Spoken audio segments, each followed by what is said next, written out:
राना साहब, चले ये सुन के तो बात मुझे लग रहा है कि 8 फरवरी को आपको कोई घबराने की जरूरत नहीं है, लेकिन ये जो अभी फैसल चौधरी साहब ने बात की है कि जब आपको घबराने की जरूरत नहीं तो फिर आप ये छापेमार कार्रवाइयां क्यों कर रहे हैं यार? आप क्यों ये बताना चाह रहे हैं कि खिंचा क्यों मार रहे हो? आपको हल्की हल्की सी कोई घबराहट हो रही है मौसम की तब्दीली से?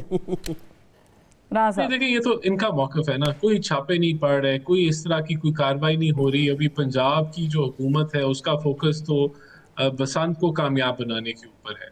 देखिए, इनकी जिस तरह अभी फैसल साहब ने कहा, हकीकत भी यही है कि कोई लायमल नहीं है, किसी को नहीं पता कि 8 फरवरी को एहतजाज कैसे करना है।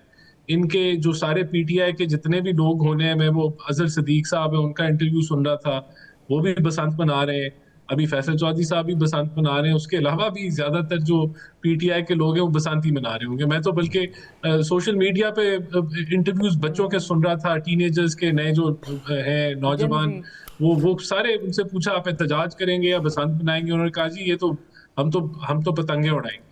तो ये ओवरऑल ये इसी तरह का मूड है। और मूड की अगर मैंने आपको भी बताया था कि नहीं तो कमरे नहीं मिल पतंगे उड़ गई होटल्स के खान साहब की तस्वीरों वाली, तो फिर दिल हुआ बो काटा, लाइटर नोट कह रही हूं, फिर तुसी बेशऊरे लोगों ने कहना दिल हुआ बो काटा।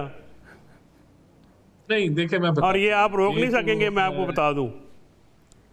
अच्छा चले, इसका मैं आपको वो तो देखें, बात ये कि ये तो इनकी आदत है कि मदीना के अंदर इन्होंने चोर चोर के नारे पीटीआई के वर्कर्स ने लगाए। वहाँ अब किसी ने नारे नहीं लगाए दुनिया में, वहाँ दुनिया आती है मुसलमान। अच्छा वैसे एहसान भाई, आपको पता है कि उस पे आप लोगों ने क्या हरकत की थी? वो बना 295 सी का पर्चा इधर दिया था, ये देखें यार, अपना जो लीडरान बेचारे हुए थे, अच्छा मैं बता रहे थे जी 12 रबीउल अव्वल, अगर आप मुझे इधर बनी गाला में इन्होंने सारे बंदे वो नॉमिनेट कर दिए, और ये आज भी उसकी बात करते हैं सियासत में रिलीजन कार्ड। ये बहुत वैसे जो है ना शर्मनाक बात है, जो और ये काफी शर्म आनी चाहिए जो आपने पर्चा करवाया था 295 सी का तहरीक इंसाफ की लीडरशिप के ऊपर, इस पे भी वो जवाब देंगे, और वो क्वाश हो गया था बाद में आपकी इत्तला के लिए। मैं तो अपना अगर ये मौकफ मेरा सुन ले, मदीना के अंदर इन्होंने सियासी नारे लगाए। दुनिया में ऐसी कोई मुसलमान कौम नहीं है, लेकिन पीटीआई की कौम ने वहां सियासी नारे लगा दिए।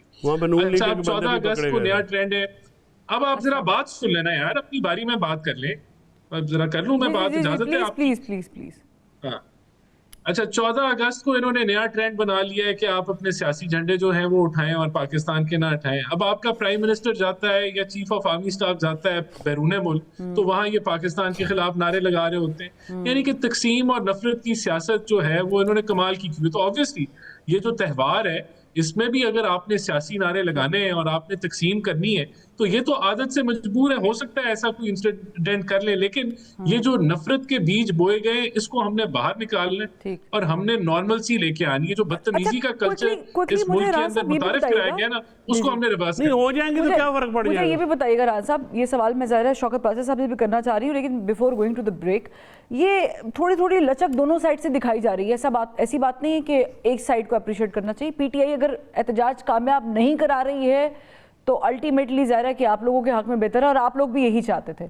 सो डज दैट मीन कि इसका कोई पॉजिटिव ऑप्टिमिस्टिक नतीजा भी निकलेगा? Let's start of with meeting for instance. देखिए, हमारी तरफ से तो दरवाजे खुले हुए हैं।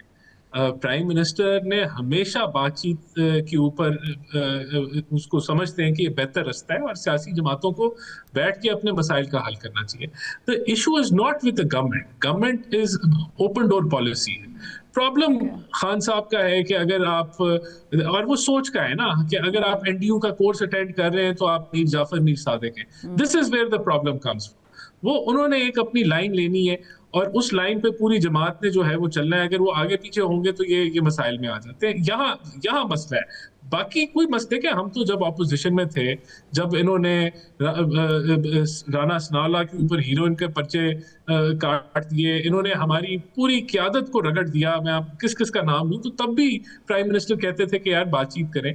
हम इनका मैंडेट नहीं मानते थे, लेकिन हम समझते थे कि मुल्क के लिए बातचीत को आगे लेके जाना है। तो प्रॉब्लम हमारी तरफ से नहीं है, प्रॉब्लम किसी और पीपल्स पार्टी की तरफ से नहीं है, प्रॉब्लम खान साहब और उनकी सोच है। तो ये बातचीत आगे बढ़ सकती है।